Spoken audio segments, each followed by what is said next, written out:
from the back of Ruth the Realtor's car, it's the Stacking Deed Show. I'm Ruth the Realtor's part-time mechanic neighbor, Doug, broadcasting live from the spacious recording studio in the trunk of her 88 Lincoln Town Car. On today's show, what's credit got to do with it? Mortgages, that's what. Today, we'll dive deep into your financing options with the Chief Financial Analyst at Bankrate.com, Greg McBride. Before that, in our headlines, when is the perfect time to buy a house? Oh, we know the exact date and time, and we'll share. Plus, we'll answer a call to Ruth's rotary phone. And, of course, I'll pop in later with my property pop quiz. And now, two peeps whose favorite activities include long walks to the fridge. It's Crystal Hammond and Joe Saul Seahigh.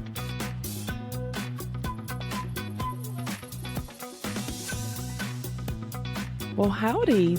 I felt like we got a Tina Turner impression and a James Brown impression. All wrapped up in one. 2 for 2. Tina Turner was intentional. Are you saying I'm just giving off James Brown vibes and I don't even know it? Well, was it during a quiz one time we had a James Brown reference? Yeah, recently. Yeah. See, there we go. Ow! That's It's good hot memory. in the hot tub. Sometimes I just step back and kiss myself. Hey, everybody, welcome to the James Brown Tina Turner podcast. I am Joe. She's Crystal. He's Doug. And we got a great show today, Crystal, because we have a dude who might know a thing or two about lending. A little bit. Yes. Lending and credit, too. Like all of your mortgage options. We've been looking around for the right person to teach us all the different mortgage options. Greg McBride is the guy who knows all the different mortgage options, and we're going to dive into them because, as you know, there's the straightforward stuff that you know, the 15-year, the 30-year, if you're a homeowner right now. But when you're an investor, you've got a much wider pool to dig from. I like that since I just completed round 3 of swim lessons and we're diving and we're talking about pools. So we're also on brand in that front too. You're taking swim lessons? Yes. As an adult, I'm in level 3, which, yeah. Are you? But Is I it still fun? can't swim. Yeah, it's a lot of fun. I'm very good with a pool noodle. Like I can swim everywhere with that noodle, that security blanket. Crystal, have the water wings? Do you have the water wings? No. No. And you get cookies with the other kids after class? It's fun. It is fun. Wait a minute. You're taking swimming lessons. You're taking golf lessons. Oh, yeah. Yep. See, it's You're fun. teaching Zumba. It's the year of the no and boot camp too. What else? And all the above. That's cool. Why, when we're around Crystal, Doug, do you just feel like a total I loser? feel so lazy around her. No. Like I can't. Wow. Otherwise, I just sit on the couch all day. Like it keeps me active. Yeah. Oh, these commitments. I do some master classes purely because I can sit on the couch and say, I'm advancing myself. Oh, that's fun. You are. Because I can I have sit a there masterclass subscription too. with a bag of Tostitos and my iPad on my lap. Doug has a new routine. Well, yeah, I have my relaxed days and I'm sitting there with a king size Twix or 2. That sounds good. People wonder when we're going to talk real estate, though. You want to do that? Some real estate on my belly. You're growing it during your masterclass lessons. Growing it. They say they're not making any more property. They are on Doug's belly.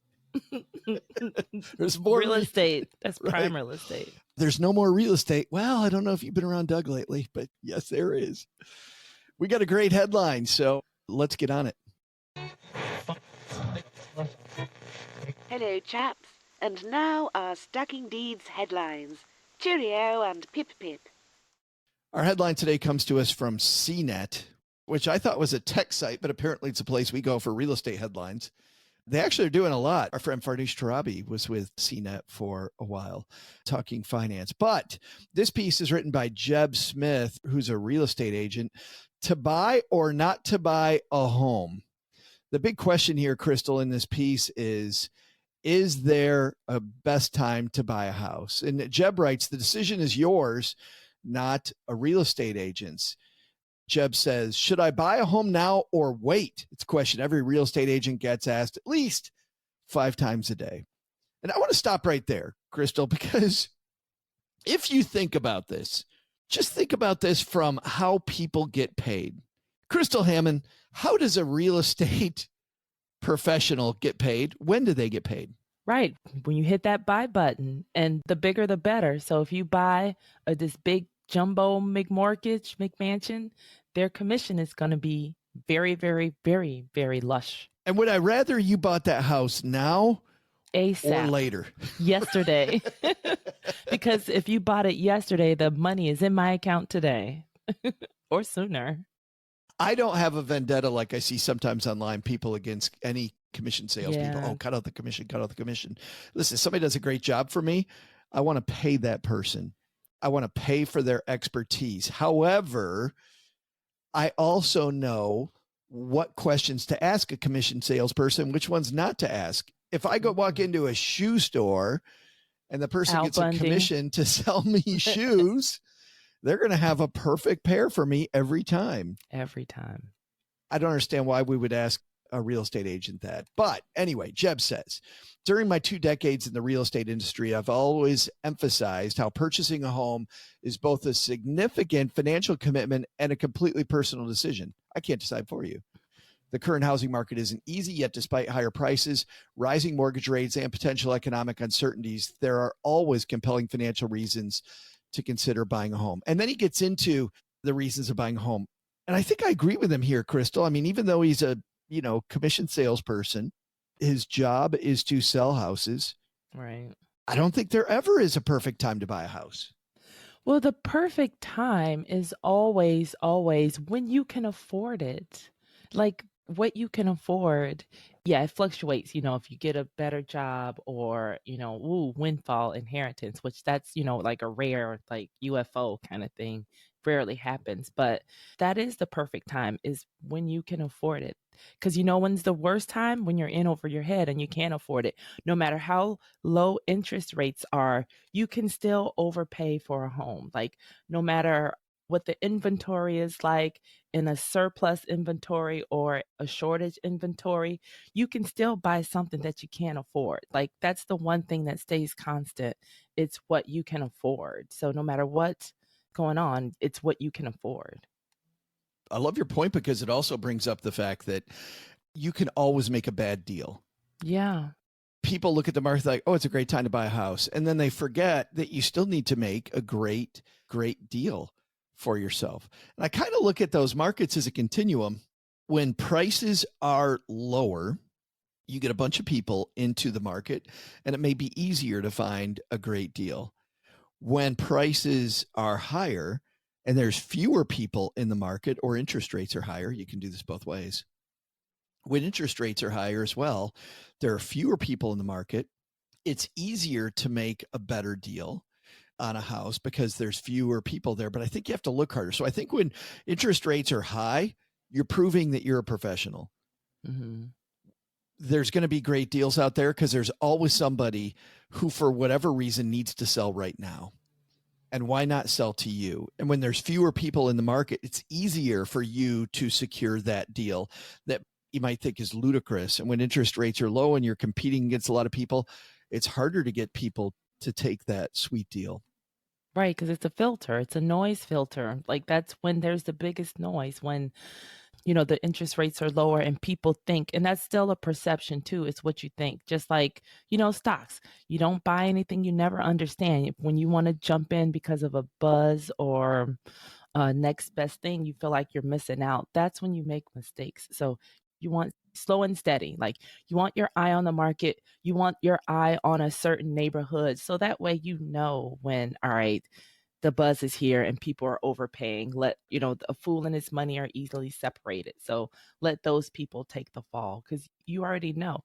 Even Black Friday, this is a totally off topic, but if you Welcome ever watch to the Crystal Tangent. We need some theme music for when Crystal goes on a tangent. Right. Ladies and gentlemen, welcome to the Crystal's Tangent part of the show, where Crystal all of a sudden connects a synapse that you didn't expect. Right. It's like the light bulb. We need like a flashing bulb or something. But I remember, I think I had my eye on, I don't know if it was a TV or an iPad. It was something. But as I watched the price, Black Friday, they're like, oh man, this is 75% off. And I was like, no, it's not. It's the same price it's been all year.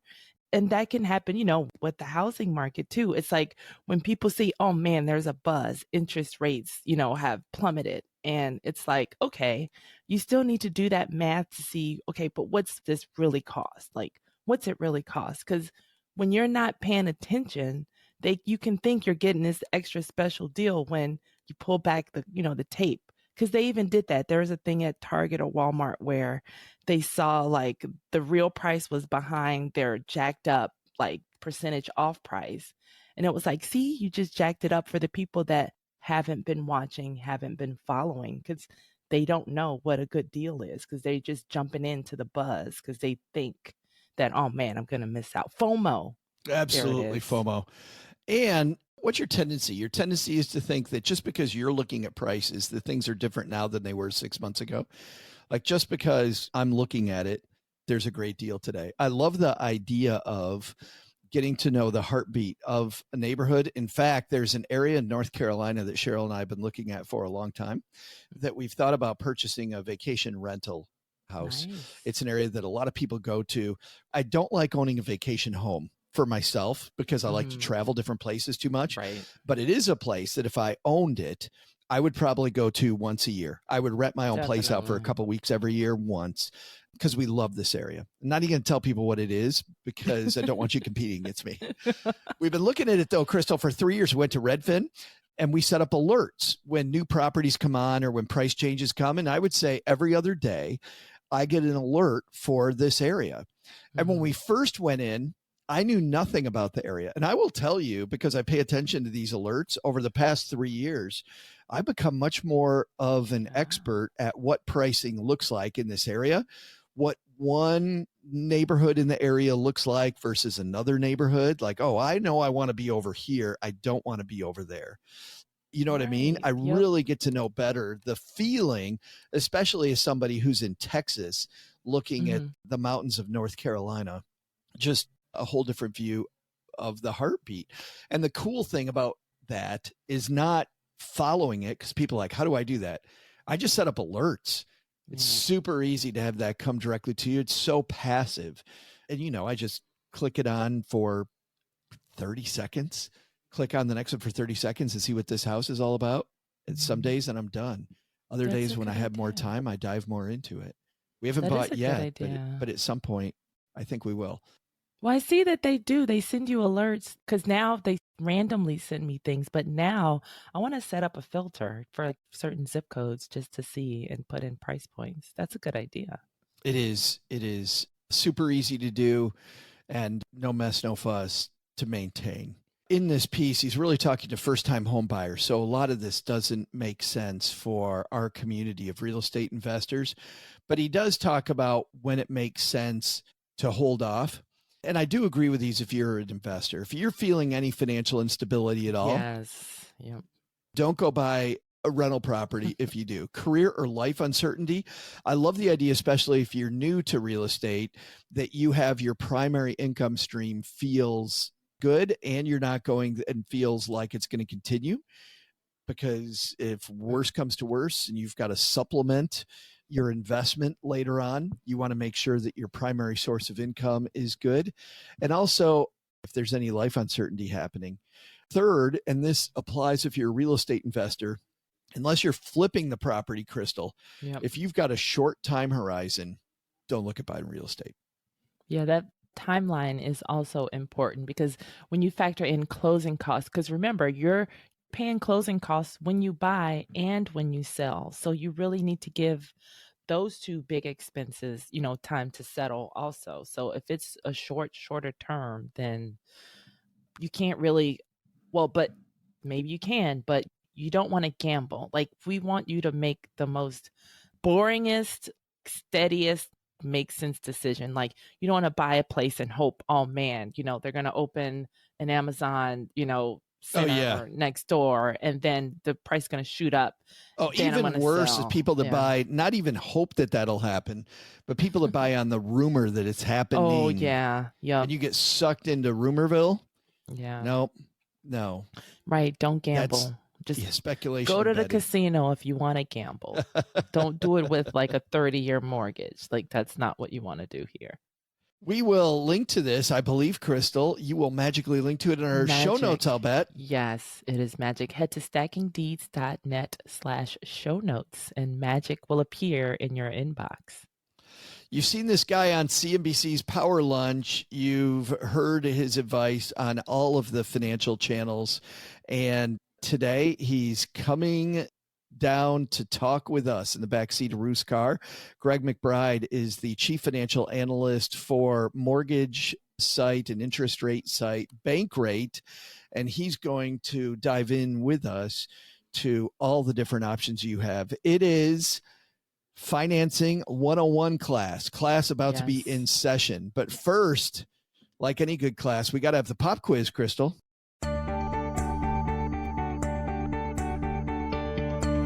Hey there, Deeders. I'm Ruth's wrench-wielding repair guru, neighbor Doug. Now that summer is here, it's time to get out on the open road and create your own adventure. The possibilities are endless. No matter if your starting point is someplace glamorous like Penn, New York, or Bemidji, Minnesota, there's always someplace you'd rather be looking for properties, right? And starting on this day in 1876, people with wanderlust looking for a better real estate deal could hop on a train from nearly anywhere and end up in San Francisco. 148 years ago today, the first train from New York City, arrived in San Fran, traveling at a lightning-fast pace and completed the trip in just 83 hours and 39 minutes. I hope there were a few Buc-ee's along the way. I'd hate to do that trip without some breakfast tacos. The new Transcontinental Railway shaved months off the trip, especially for those who decided to take the Love Boat cruise around South America. So let's have that be today's property pop quiz. What was the name of the priceless point of land whose dangerous waters ships had to ply in order to sail to San Fran in the days before the Panama Canal? Now, I'm not talking about the whole continent or even the country that's down there. I'm talking about just the tip. Just the tip. I'll be back right after I make sure I've got enough coloring books and word finds for the summer's adventure.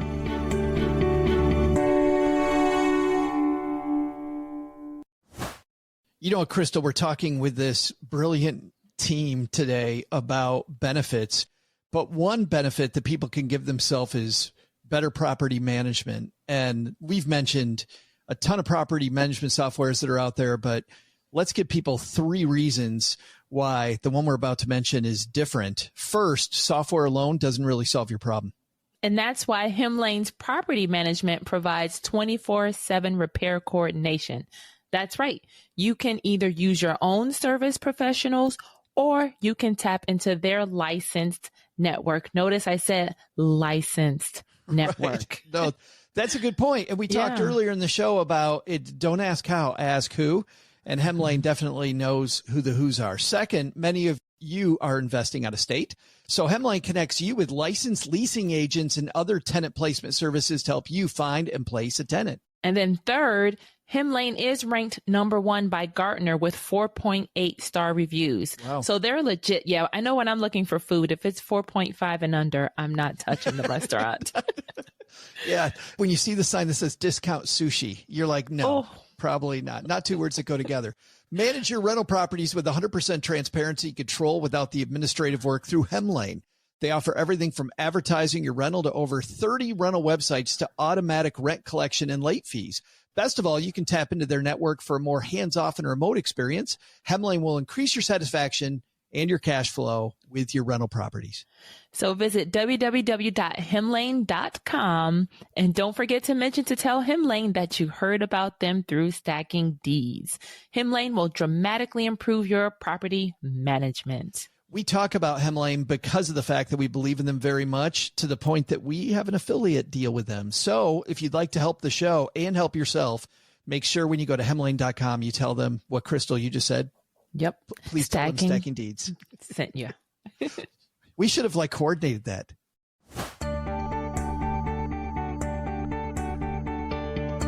Hey there, Deeters. I'm your captain in rough real estate seas and transcontinental tour guide, Ruth's mechanic neighbor, Doug.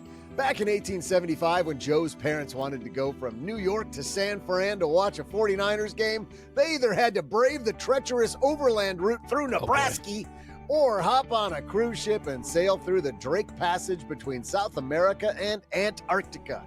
But what was the point of land called that marked the start of their journey back north up to San Fran? I love how many times we're saying San Fran. just to see the vein in everybody in San Francisco's forehead. You don't call it San Fran. Do you have an aunt named Arctica? It sounds like you're saying Antarctica. Antarctica. That is the correct pronunciation. Can I finish my trivia? The name of that tip of land, just the tip, was none other than Cape Horn. That reminds me, people keep telling me there's a bunch of great documentaries online about Cape Horn. Who knew there were so many Cape Horn movies? Anyone know where I can find the best Cape Horn movie? And now, let's bring this love boat of a vehicle into port and pack up the chief financial analyst for Bankrate, Greg McBride.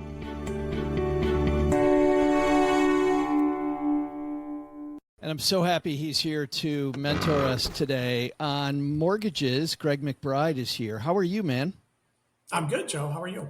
I'm great. Thank you so much for helping us out because, a lot of our deeders are brand new to the world of real estate investing. And the first thing they need to know is really the basics of how to get financing done. And nobody better to explain that than you, Greg. But let's start here. Everybody knows the basic. We'll start with, they know the 30 and the 15 year.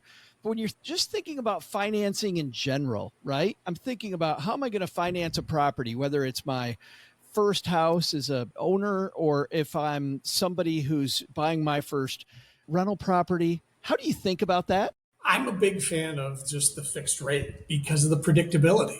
You don't have to worry about future payment adjustments. And especially as an investor, you're going to have a variety of different costs as part of this investment, as part of this ownership. To be able to lock one of them down, and a big one, as predictable, I think adds value. So as a starting point, I would look at it through that lens. Now, that's not to say that you can't make it work on different types of loans, but especially if you're just starting out, I think that predictability is really worth its weight in gold.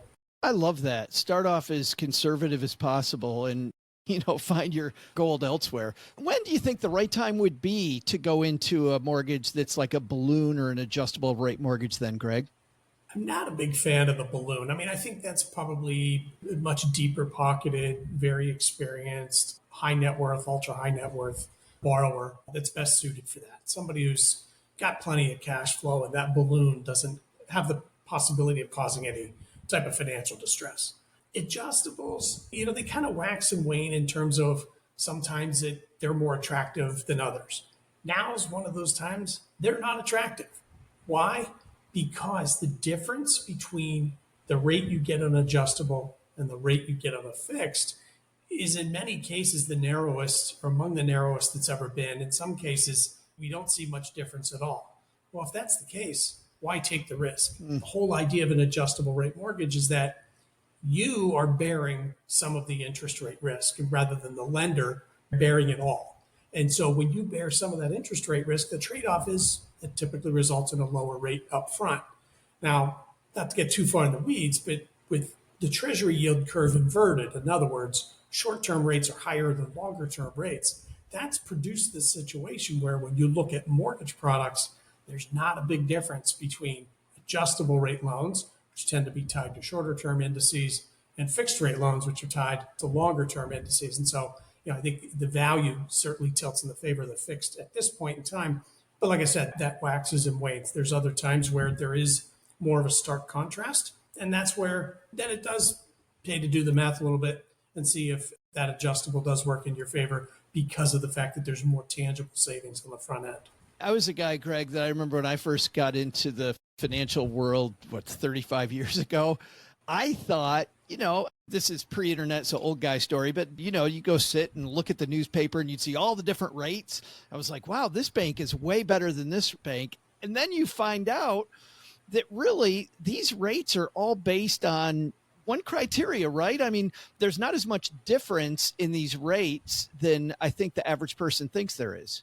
I would push back a little bit in just in the sense that there is a difference in rates, and that's the benefit of shopping around. Now, the products themselves may largely stem from sort of the same menu, if you will, right? You know, particularly the conforming mortgages or, you know, government agency loans. The product structure themselves, you know, might be the same, but the pricing can vary from lender to lender. And when we say pricing, we're talking about both the rate as well as the fees. And that's why it's really important to shop around, compare both.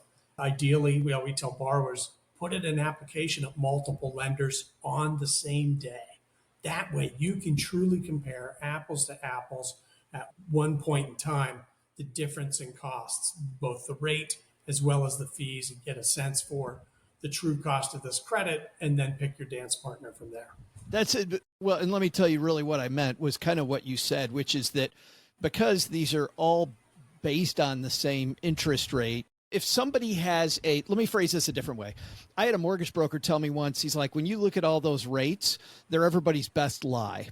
And the reason is that the truth is hidden in the fee structure, right? So if I see one rate that is much, much lower than everybody else's, I really have to do much more due diligence into the fees because there might be another shoe that drops. Would you say that that's true? That's definitely one of those things that you have to have your guard up against. And one of the things that helps level the playing field or put everything on like terms is when you look at what's called the APR, annualized percentage rate.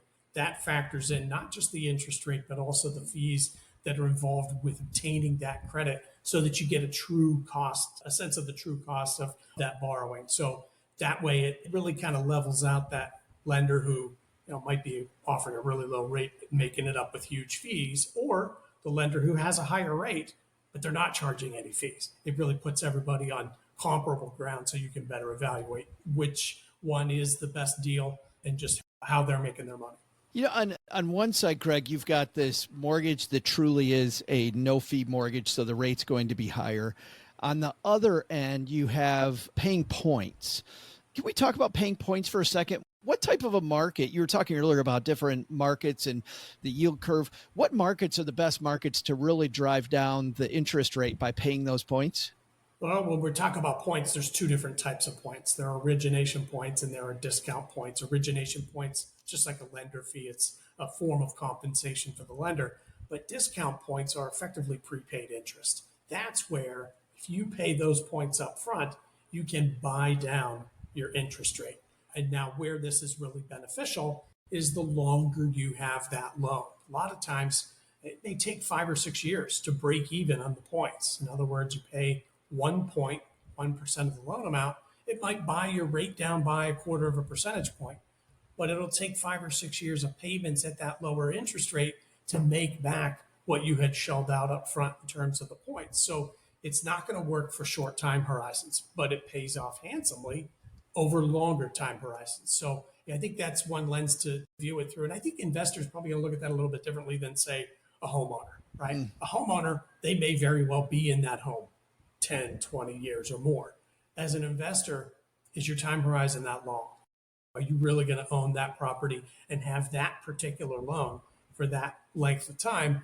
I think a lot of investors that have been doing it for a while probably said, yeah, probably not. Good point. You know, you talk about the two different types of points, Greg. Those origination points you talk about, are those negotiable at all? Sure. I mean, I think that's one of the benefits of shopping around, right? Is that when you get loan estimates from multiple lenders in front of you, all on the same day, that's when you get a true sense of who's charging what, and you can compare. And then it gives you also some leverage, some negotiating power to see that, hey, this lender over here, they're giving me a better deal. I'm going to take my business there. And, you know, unless you lower the fees you're charging. I mean, they're giving me the same rate, but they're charging a lot less in fees than you are. You know, that's how you become an informed borrower and really put yourself in the best possible position to negotiate the best deal for yourself. You've been doing this for a long time, Greg, and I'm wondering about the mortgage process, because the thing that has been, and this is, by the way, only tangentially related to what you do, but I think as close to as you sit to the mortgage industry, you might have some insight into this. The thing that drives me crazy about almost every house transaction I've made is that the lender tells me as I get the paperwork done, we're maybe 3 weeks away from closing. No, everything's good. I got everything. And then this, Greg, the night before closing, we can't close if you don't get me 18 documents that I swear to God that they must have known 3 weeks earlier that they had.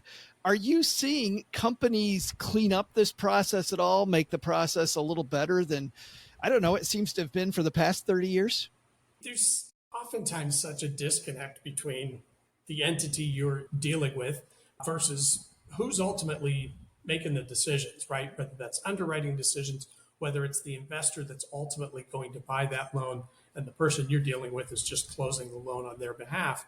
And so that's what contributes to those sort of, you think, hey, isn't the left hand talking to the right hand? How did I get this? The disconnect, the 11th hour? Yeah, exactly. Yeah. So is it getting cleaned up? I suppose it's all relative, right? It hasn't gone away. I guess we'll put it that way. That's a good way to say no. Is there any cool innovation happening right now, Greg? Yeah. First of all, I think even this is relative too, right? In that banking and finance don't typically tend to be at the cutting edge of technology or innovation, right? Particularly things that involve a lot of compliance and disclosure, like mortgages. That being said, more and more of that is starting to migrate online, and not just in the application and approval process, but increasingly the closings themselves. More of the documents, instead of hard copy signature, more and more of that, kind of getting with the program and reflecting the realities of 2024. So I'm optimistic that I think a lot of that's going to improve and it's going to become a more streamlined and efficient process in the years ahead. But it's a slow build, right? I mean, we've been saying that for a long time. Rome wasn't built in a day, and neither was a seamless mortgage borrowing process. We could always help. We could always hope. I want to ask about two different types of people that I might get my loan from. I might go directly to the bank that I want to work with and talk to a loan officer at that bank. Good news, I think, might be that that person knows everything about that product. But then you have a mortgage broker who can shop several different products, so you wouldn't have to. Do you have any feeling about which one our deeders might want to use, one versus the other?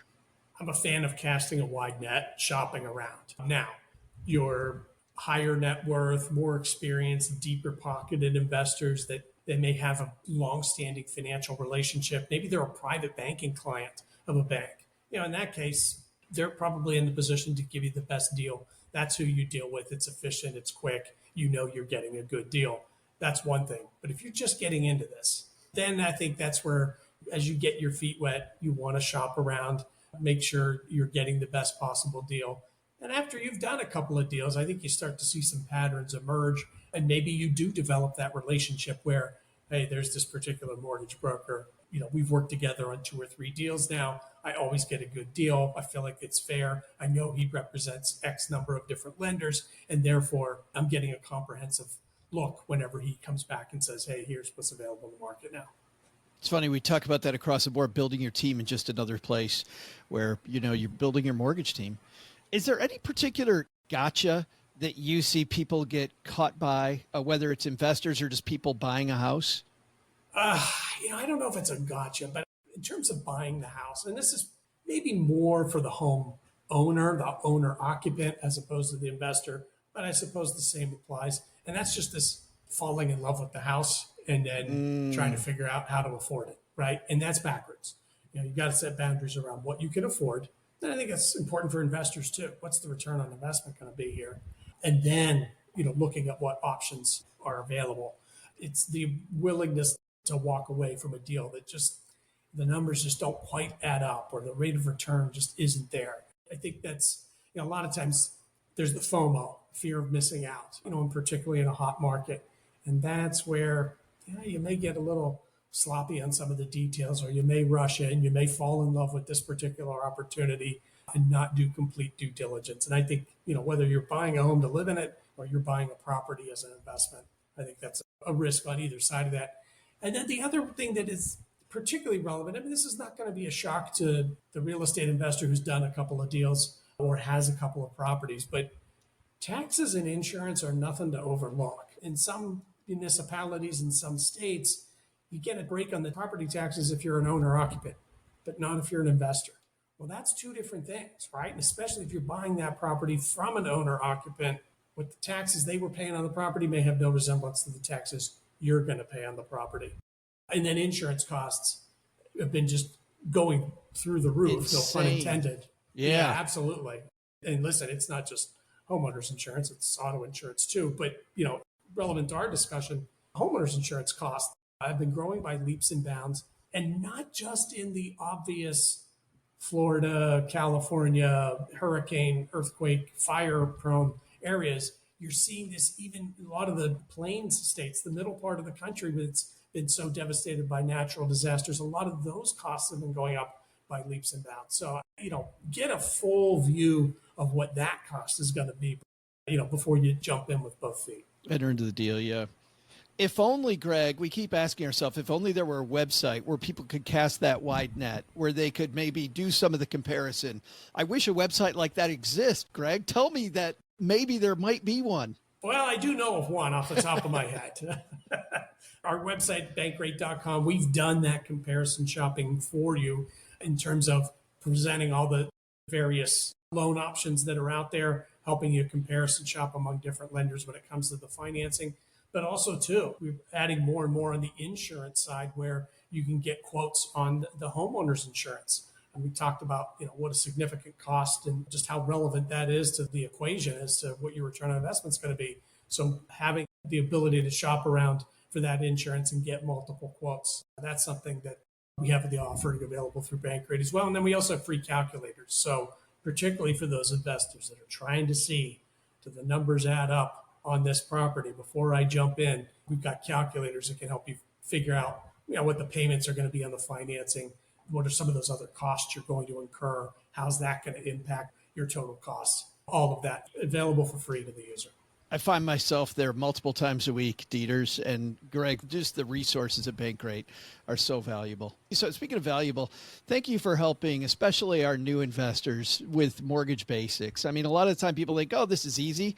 And I think there's so many little things that you brought up, and being good about the math, sticking with the math, so important, especially for new people. Thank you so much, Greg. Oh, it's my pleasure, Joe. Thanks so much for having me. Thanks again to Greg for hanging out. And Crystal, it is so important that you know your different financing options because, as Greg explained, there's so many different ways to do this. And listen, one is going to put money in your pocket earlier than the other one. And if you just go, oh, no, I'm just going to hurry through this and it doesn't matter, it's all the same, I just got to pay for the... No. No. I mean, think about the amount of money you can put toward rehabbing a house. Yes. Toward other expenses, toward furniture if you want. Yeah. You're leaving yourself money to do whatever you want, even saving it. Yeah. Financing the right way is super, super important. It's math and it's a formula. What the hell is that, Crystal? I think it's the phone. No way. Our calls have been answered. How our prayers. Our prayers and our calls. Well, our calls haven't been answered yet because we haven't answered it. But hey, time to take a call. Let's get it. To Roos Rotary Phone. If you've got a call and you've got a question for us, head to stackingdeeds.net/voicemail, right? Yes. We are so excited. I hope you can hear the excitement on our faces. Oh my God. Meanwhile, there's a person on the phone trying to reach us. Pick up the damn phone. No, we're too busy high-fiving ourselves, right. Doug. We got to Yes, somebody's calling. And missed call. I know. Hi, Crystal and Joe. Appreciate you guys taking my call. I've been looking at buying a vacation house, or is it a short-term rental, or is it a long-term rental? When you try to evaluate or look at an opportunity like this, when do you break over from one versus the other, and what are some of the pitfalls with buying a short-term rental and then using it as a vacation house or vice versa? How much of a margin should we really be having on something like that if you're renting it out to actually consider it a good investment, aside from just operating from a REIT, which I've done typically, or the market? Thanks for taking my call. John, thank you so much for that question. Yes. And you've got so many options when you purchase a property. Yep. Do I just flip it? Do I make it a short-term rental? Do I make it a midterm rental? Do I make it a long-term rental? And I think that almost like what Greg was talking about earlier, Crystal, when you're looking at the different mortgage options, thinking about all the different ways instead of, no, I just do flips. No. All I do is flips. If from the beginning you're looking at it specifically through the flip lens, then you're only going to pick certain properties. And if you're looking at this as a short-term rental, you're only going to pick certain properties, or long-term rental, you're going to pick certain. So they're going to weed themselves out if you begin with that way. But if I have a piece of property in mind, so I know, Crystal, that I want to go there. I know it's going to be a vacation house. This sounds almost like the house that Cheryl and I are looking at, by the way. John, if you're competing against Coincidence. me, I'm driving over to your house, John, because you shouldn't be competing against me. But how do you look at that house? Short-term rental, long-term rental? What are your first thoughts? Well, my first thoughts are, hello, regulations. Remember, that's one of the first things you want to look at. Is this allowed? And is this frowned upon? Because, if the neighborhood or like the neighbors don't have your back, we covered a story earlier where the wrong house was torn down and the neighbors watched. They were like, good riddance, but you want it to be in a neighborhood where if something's going down, your neighbors are on it. They're calling you, texting you, stopping the bulldozer. So you definitely want to get a feel for, me personally, I want to get a feel for, is this even allowed? Is this option on the table? And then I start running those numbers of, okay, if worst comes to worst, because remember too, you want to do your numbers in these three scenarios of, regular, upturn, downturn. So if your worst case scenario works out, then I say definitely go for it, because you have what? You got to look at the weather, hurricanes, and that's insurance. Insurance is going to be crazy expensive. Insurance everywhere has been going up and it's been crazy expensive. So definitely there's so many different factors to look at. So make sure you've got your A to Z checked out and good and bads. And I think on that A to Z checklist, I love the idea of just, can I even think about this at all? A good second place to look at, if they are allowed, if short-term rentals are allowed, is looking at how many people are doing it already. And I actually look at this a little differently than most people do. If there's almost nobody doing short-term rentals, I think there's some new investors especially that will go, oh, this is probably an opportunity because nobody's doing it. No. If you have thought about it, other people have thought about it too. And I think then, Crystal, your job is to figure out why. What are you missing? If you think short-term rentals in this area are a great idea, nobody's doing it, what are you missing that other people know? Consider that there's smart people in the area. Yeah. Real estate's been around a long time. Short-term rentals now been around quite a while and been a good investment at least the past, 7-8 years. So I think you gotta look at that. The next thing to realize, especially if it's your first property, is where am I more likely to make a mistake as a landlord? And I think, Crystal, even though people can go back to our episode, an early episode that we did that Lauren Keen Amon was on, and she walked us through her systems and the technology she uses to make short-term rentals pretty damn turnkey, like very, very turnkey. If you want to play the short-term rental, I got to go back to what Mindy Jensen said. Don't use the word play. If you want to get into that business, not play the real estate game. Yeah. If you want to get into the short-term rental business and realize you're going to make a mistake, I think your numbers can be closer to the vest and you'll be okay with it because of the fact that you know that you're paying for learning, right? You want the margins to still be the same as they would on a long-term rental. And we've talked about, for some of us, we want the property to cash flow. We might have a certain amount that we want in our pocket for it to cash flow.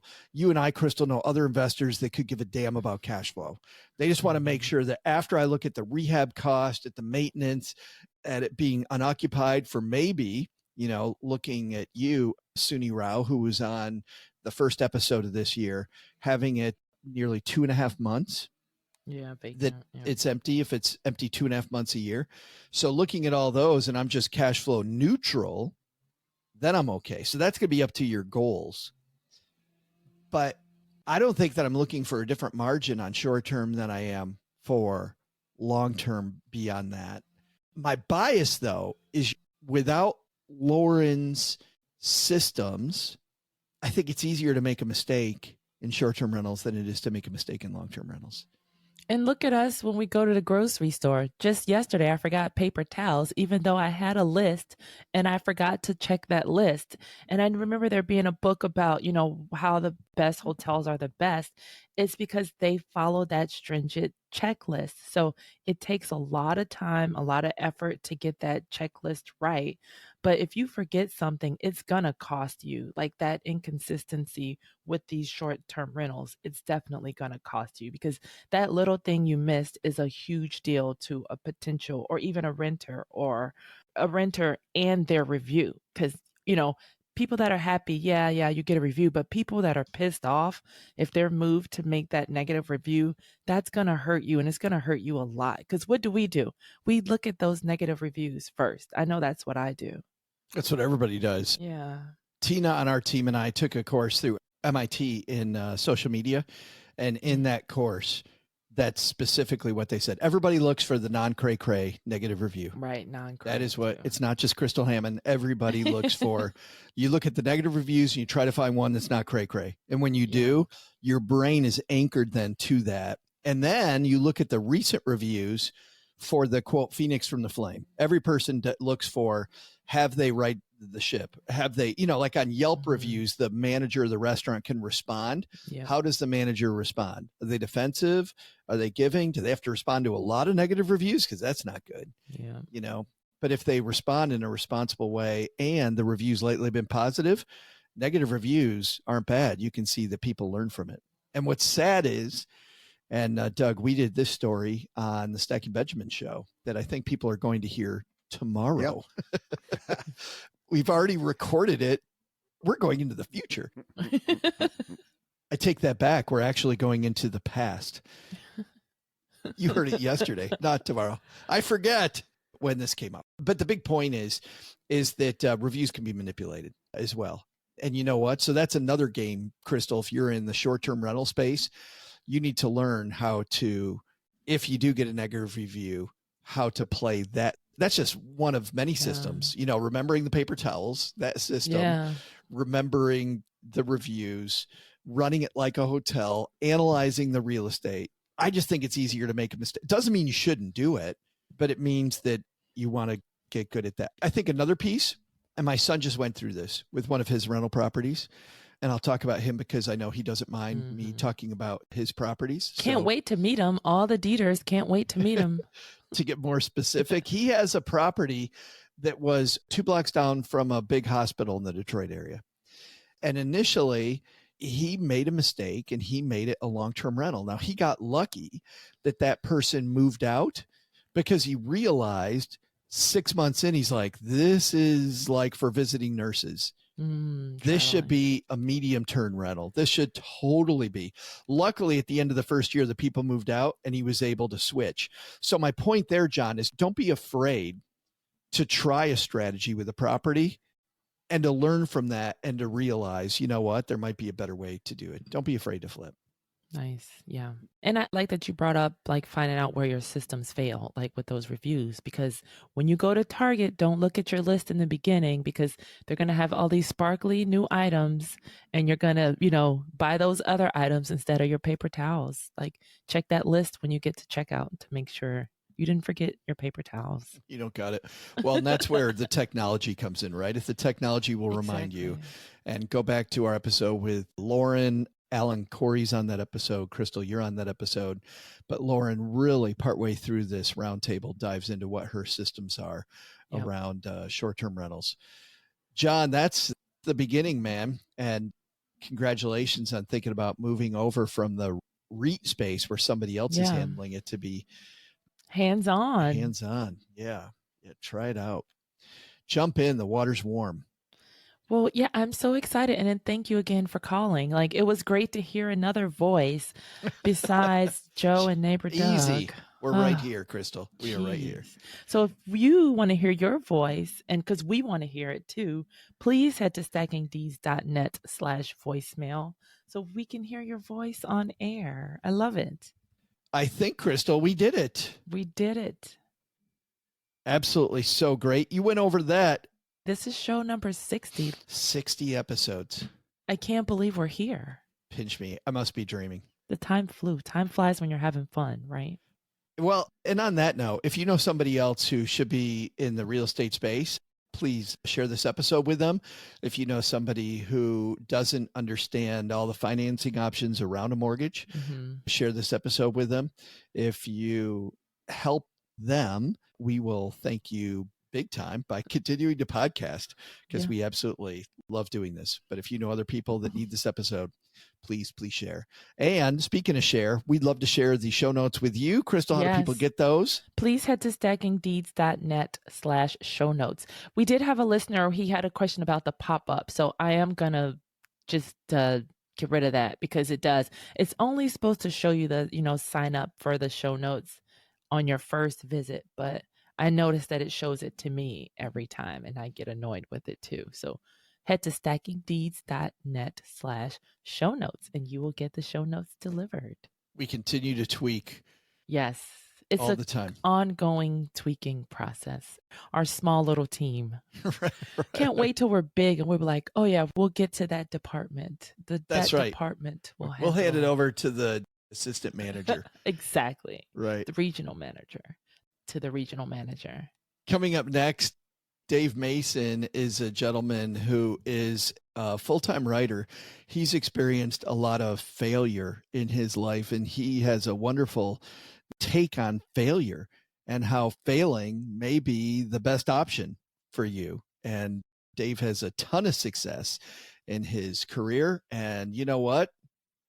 I think we need to be resilient as real estate investors, Crystal. So Dave Mason going to talk about the power of failure next week to keep you motivated throughout the summer, which, you know what, as we get close to the end of summer, this is a great time to buy. Families especially go into panic mode when August hits and their house hasn't sold and they're getting ready in the Northern Hemisphere to go back to school with the family. You start to see some of these prices come down. So the opportunities are out there. We want to make sure that you're ready. So we'll see you next week on that one. Crystal, where do people find you? Say hi online. Yeah. Condo Crystal. I am Average Joe Money on Twitter and X, and I haven't been there a lot. Me neither. But Crystal, I'll tell you, I'm actually headed back that way. I'm Okay. headed back. So say hi to me there, but you can find me more on Instagram in the Stacking Benjamins Basement Facebook group where we talk Stacking Deeds stuff as yes. well. So just put in Stacking Benjamins Basement and join our Facebook group and talk real estate, finance, and a lot of dad jokes in that channel. All right. That's it for this week. Doug, what's on our to-do list?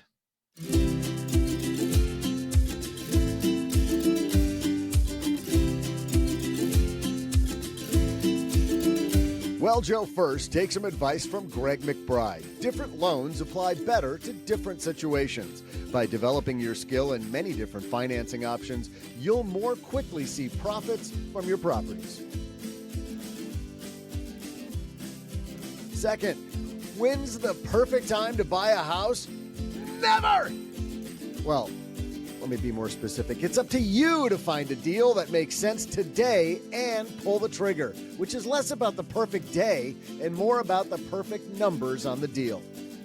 But the big lesson? There are indeed a bunch of K-porn movies online, but they're not about that place in South America, like, at all. You've been warned. Thanks to Greg McBride from Bankrate for joining us today. You can find out more about interest rates and mortgage options, believe it or not, at bankrate.com. We'll also include links in our show notes at stackingdeeds.net.